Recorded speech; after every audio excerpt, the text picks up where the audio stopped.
Good morning, guys. Today I'm going to show you how I make my cold brew coffee.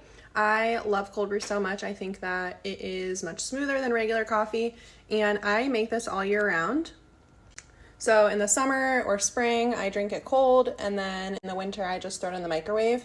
I haven't had regular coffee in so long, I don't even think that I really like it that much anymore. So follow along and make sure you check out the link in my bio to get all of your materials so you can make it at home too.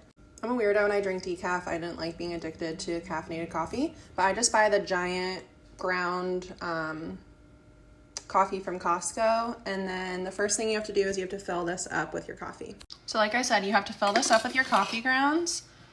I usually leave just like a little bit of room between this black part and the filter. You can't really see that well, but this one is all ready to go.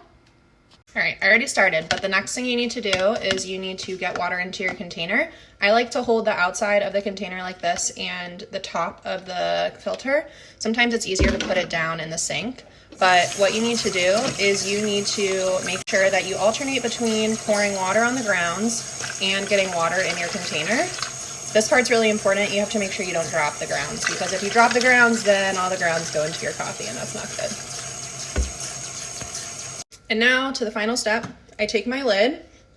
The filter actually screws into the lid before the lid screws into the container.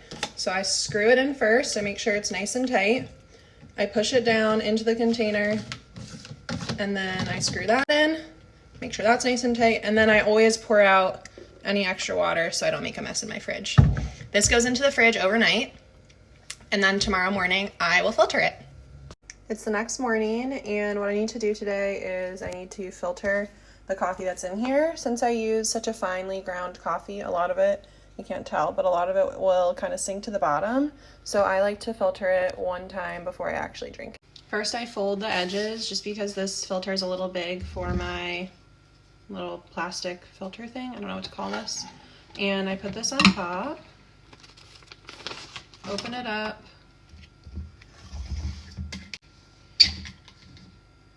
unscrew this lid, and then pour it through. So as you can see, all of that is the finely ground coffee that escaped this filter. So this is all I do, and then I just put this lid on. And the reason I love these containers is because they're pretty airtight, so you can even lay it down on its side in the fridge if you don't have a ton of room. And then iced coffee time. Delish.